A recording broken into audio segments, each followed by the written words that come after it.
Going back, I don't know how it's going to be. I assume it's going to be pretty awful. The city's mostly leveled. Many of the homes are destroyed. There's going to be no services. There's a lot of cleanup that has to be done. There's a lot of rebuilding that has to be done. And there's still the threat of attacks and IEDs and things of that nature.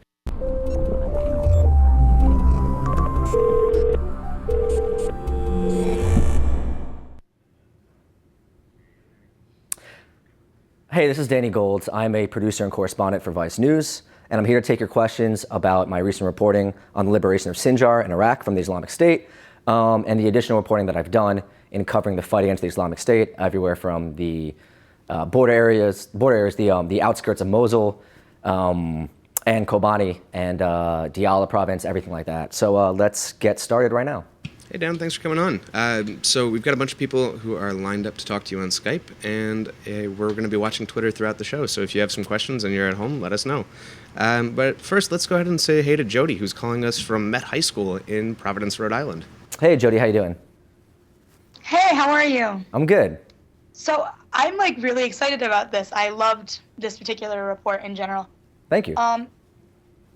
One question I had was based on how Peshmerga and America were corresponding. Okay. I was wondering if there was any direct aid from America to Peshmerga when they were liberating Sinjar.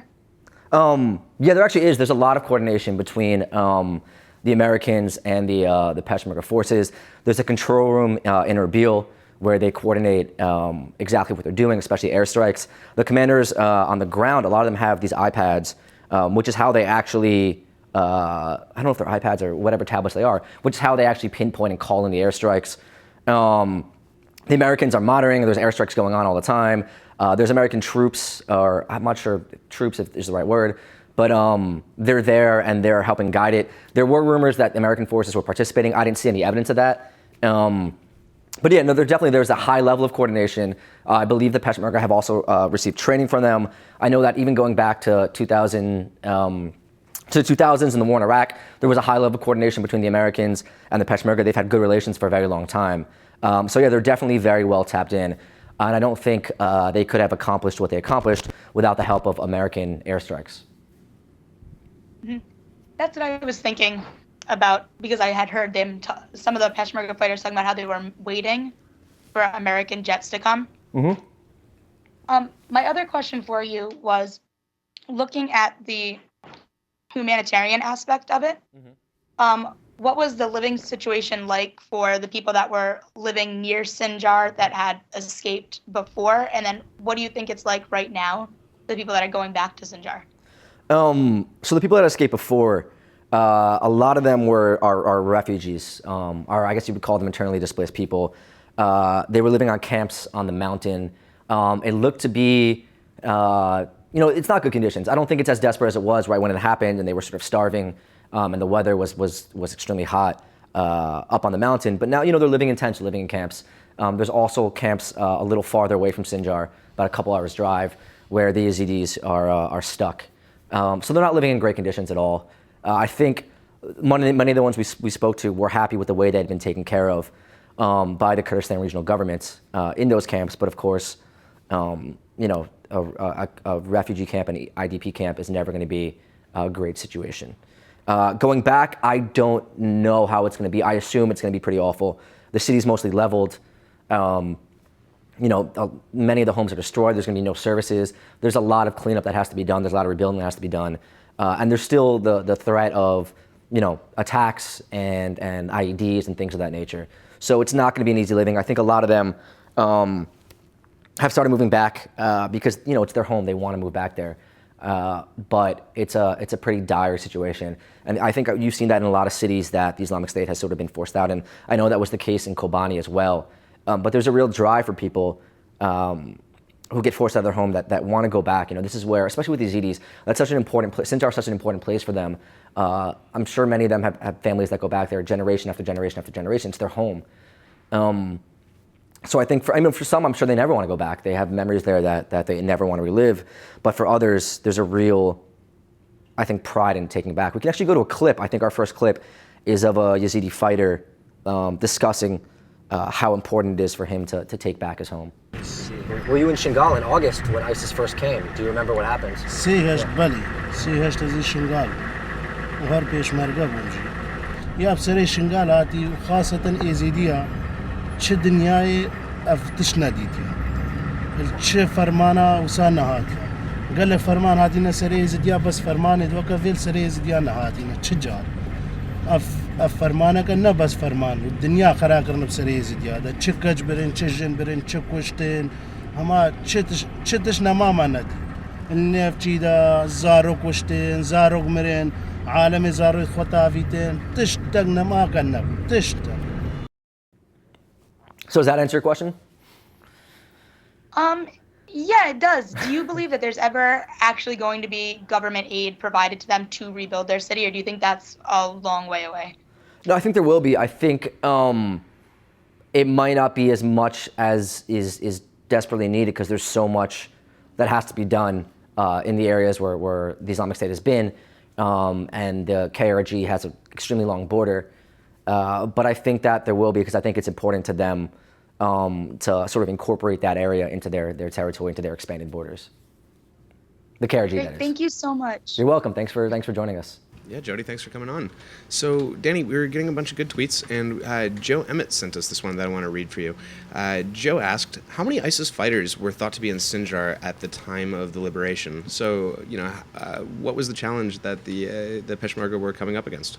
I have no idea. I know that there had been fierce resistance there for a very long time. We're talking, more than half a year. I think what we heard was that there was some form of tactical retreat in the days leading up to the convoy that we rode in on. I know that there were sporadic firefights breaking out. There were suicide bombers. But I was actually surprised inside the city we didn't see a lot of bodies. So I honestly can't tell you. There were some holdouts. There were definitely suicide bombers. There were snipers. But I don't think it was a massive amount. I think many of them had fled at one point or another. Cool. Well, Joe, I hope that answers your question. And let's just go ahead and say hey to Mohammed, who is calling us from, I believe, Syracuse, New York. And I know he's got some questions for us. Hey, Mohammed, how are you? Hey, Danny, how are you? Good. Thank you for having me here. Thanks for joining us, man. Thank you. So, my question is there any tension between the Peshmerga, the Kurds, Peshmerga, and the Hajj al-Shabi? Yeah, so, I mean, I can't speak on the Hashabi, Shadi specifically, but I know that there is a tremendous concern, more so actually than with ISIS, with the Iranian-backed Shiite militias. That's the number one concern I heard from people in the KRG about the future. They all think that IS is going to fade eventually, but they're very scared of the Shiite militias and their capabilities, their manpower, and their backing. So while we were there, there was firefights breaking out in Tuzkormatu, which is sort of the border area between the new KRG borders and IS and now the Shiite militias.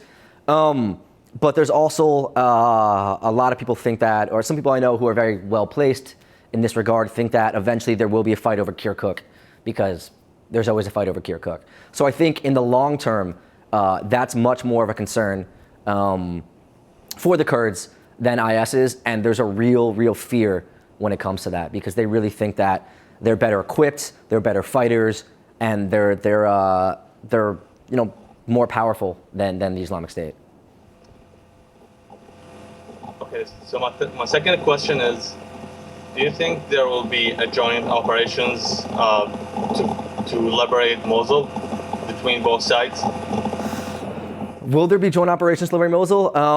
I don't know. It's a really controversial idea, the idea of the Kurds going in there. And I think, there's a lot of debate about it, whether the Kurds are going to, they've sort of taken the territory they want to take, their disputed areas that they believe belong to them. Mosul, I don't think is included in that. At the same time, they probably would be seen as a foreign invading force if they went into Mosul because it is a mostly Sunni Arab population. And that could stand to, isolate, not isolate, but push people towards IS.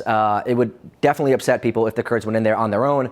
I think the plan right now is to get local Sunni Arabs involved in whatever the taking is of Mosul because the idea of the Kurds doing it on their own with American backing is going to be seen as the population there who are who are against IS as just another invading army. So I think there are plans right now in trying to figure out how to work that out and how to do that, because the idea of the Peshmerga going in there on their own, even with American backing, is just not a smart one. Thank you, Danny, for Thank you for joining us, man. I appreciate it. Really good questions, too. Thank you. All right. Yeah, Mohammed, thank you for coming on. Danny, let's just go straight to our next Skype caller. Let's go ahead and say hey to Lenny. Hey, Danny. Hey, man. How are you? Good. Thanks for having me on the show. Yeah, thanks for coming. I really loved your report on the retaking of Sinjar. That was really good. Thank you, man. So one of the questions I had was, based on what you've seen in the region, how strong of a control do the Kurdish forces have there? You know, are they afraid of a counterattack by ISIS? Do you think that ISIS might come back and regain the territory that they've just captured? No, I don't think they'll regain the territory. Between the air support and the Kurds being a bit more fortified, there were a couple moments in the past year where the Peshmerga forces have been embarrassed. They've been overran and they've had to retreat. But now they're pretty well entrenched. You're going to have the occasional sort of night raid, suicide attack or cell that pops up in Erbil or Suleimania. That has happened in the past year as well, but I can't see them mounting a large attack again where they would really overrun them. They could overrun a few checkpoints. I can definitely see that happening, especially at night, especially in areas that maybe aren't as well enforced. But the idea of them really reclaiming back this territory, I think, is far-fetched. So it looks like the Peshmerga forces are making advances rather than losses, and ISIS is kind of slowly retreating back into the territory that they originally captured. So does it look like the Peshmerga forces are going to be winning this war or this proto-war? Well, I'm sorry, you were breaking up a bit. Can you re-ask that? Do you think in the long run that the Peshmerga forces are going to be able to defeat ISIS and basically kick them out? From their areas, they've already done that. Whether they're going to do it in areas like Mosul and further south is another question. I don't think the Peshmerga have any plans of going further south.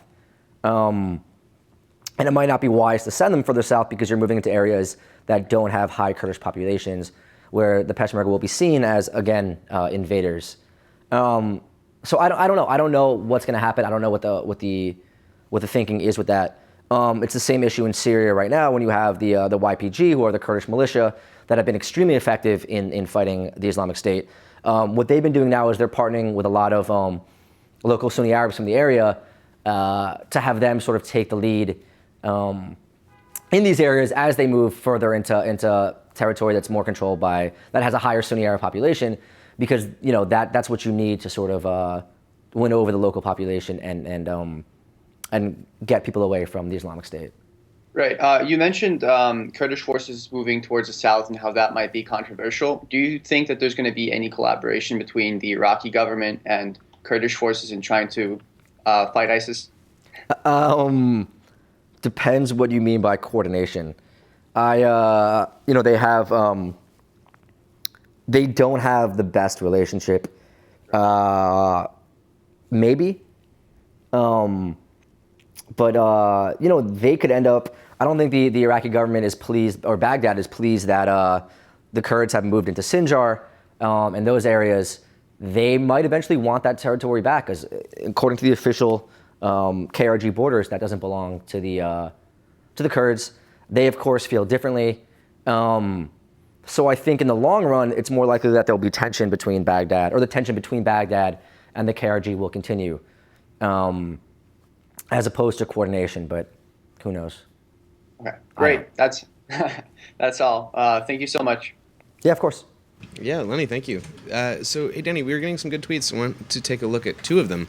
The first one's from Adi, and Adi is asking, do the Peshmerga have any allies besides the U.S. who are actively contributing resources to the fight? Yeah, they do. They do. I don't have the numbers, but I know a host of European countries are.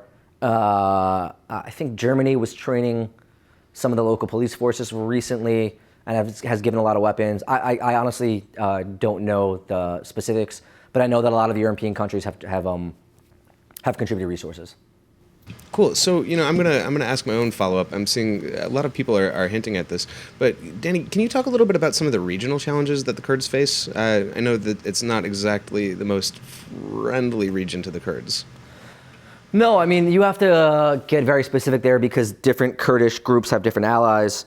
For example, the KDP party, which is the party that controls the Peshmerga that we went into Sinjar with, have a good relationship with Turkey, whereas Turkey hates the YPG, who are the leading Kurdish group in Syria that are defeating ISIS as we speak. So it's a big mishmash of alliances. They've got to be concerned with Baghdad. They've got to be concerned with Iran. They've got to be concerned with the Free Syrian Army or aspects of the Free Syrian Army and Assad. They've got to be concerned with Turkey. It's a really tangled web. And then you have the differences between the different Kurdish groups, where some of them are aligned with some of these groups and some of them aren't. So, I mean, I don't really know how to answer that. It's complicated. I think that's about as good an answer you can expect from this really complicated conflict. So one more question for you, and this one's from, we've got two people asking basically the same thing. And they want to know, are the airstrikes effective? And Jonah, as a follow-up, wants to know if they're doing more harm than good. So how do people on the ground view the airstrikes? So the airstrikes question is an interesting one because you see, I mean, the British Parliament, I think, just agreed to contribute. I don't know. I could just be making that up. I just read a headline. But the debate seems to be there's no middle ground. You're either for indiscriminately bombing Raqqa or you're against airstrikes, period. But the truth is that somewhere in the middle ground is the accurate answer. The airstrikes definitely help. I mean, I've been in Kobani. I've been in Sinjar. There's no way that those places could have been reclaimed without airstrikes. Same goes for Mosul Dam. There's a reason you're not seeing those videos anymore of giant Islamic State convoys going to reinforce their fighters, because they would get blown up. So the airstrikes definitely help, especially in areas where there are few civilians and where there are outposts or where the Islamic State's being pushed back by Kurdish forces. Now, the idea of bombing a place like Raqqa, a heavy civilian center, or Mosul indiscriminately is moronic and should not be done and will only hurt things. But this idea that airstrikes don't help at all is false. They definitely help. I've seen them help. Every Kurdish fighter I've spoke to in Kobani and attacking Sinjar says they couldn't have done it without them. And they actually want more. They're upset that there's actually such dealing with the Americans, there's a high level of approval needed to get the airstrikes done. But then again, if you start bombing indiscriminately, and I should say that the Kurdish forces might not have the you know what? I'm going to leave that. Dan, that is a fantastic answer. I'm not done. Are you not? I'm not done. No. Go for it. You lost my train of thought now because you cut me off. This isn't like the Oscar speech. I can finish my thoughts. Yeah, we don't have walk-off music anyway, so no. Get back to it. Yes, the airstrikes do help. If they were done indiscriminately, if they were bombing in civilian areas like Raqqa, they could definitely do some harm. They will definitely kill civilians, and I would hesitate to encourage anyone to support heavily bombing these areas. But in the case of Kobani, Sinjar, Mosul Dam, those areas, they were extremely helpful, and those areas couldn't have been taken without the airstrikes. ISIS will still have very heavy supply lines and a lot more heavy arms if there were no airstrikes. All right, so I'm not cutting you off now? No, I'm good now. Okay, sorry, dude. It's just rude. Yeah, well, we'll have to discuss that in the sidebar. But let's say hey to Taif, and I promise not to be rude to Taif at all. So, Taif, come on and let's ask some questions to Danny. Hey, Danny, how's it going? Good, man. How are you? Not too bad. Great reporting. I loved the documentary.